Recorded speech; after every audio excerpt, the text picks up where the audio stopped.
Hello, I'm here today to ask you a favor. Please, don't sit down there and let other people spoil somebody's name that you know. Somebody who's so dear to you. A friend, a family member, a teammate, a workmate, a church member, a pastor.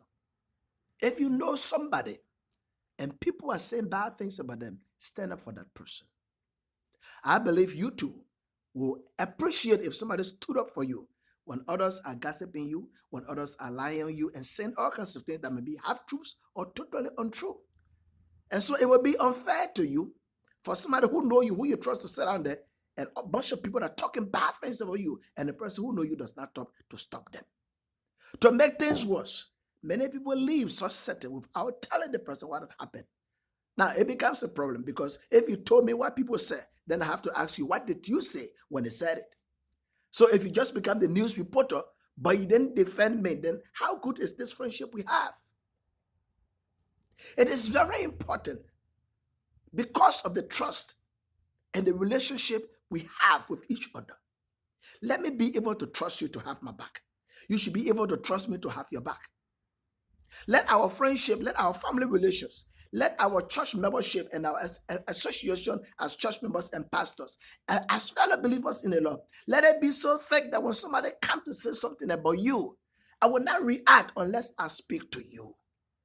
And find out from you and that person, bring you together. This person said this about you.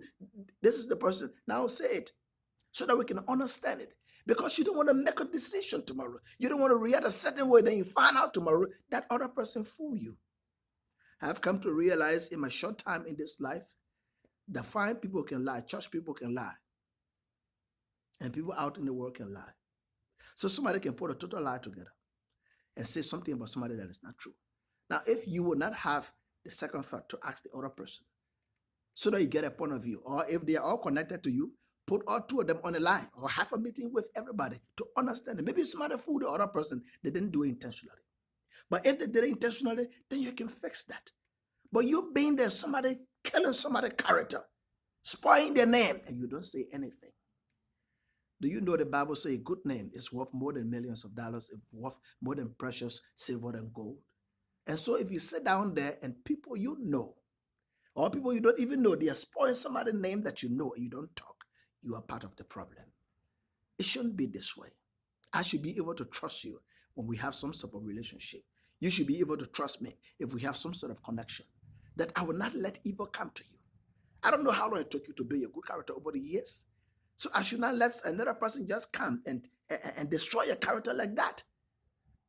Instead of doing something, then sometimes I close my mouth, change my behavior towards you. Or I just come to be the reporter, but I didn't do anything to actually find out correctly.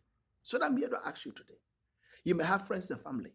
Don't stay there and people talk bad things about them and you not talk to make sure that this thing is settled.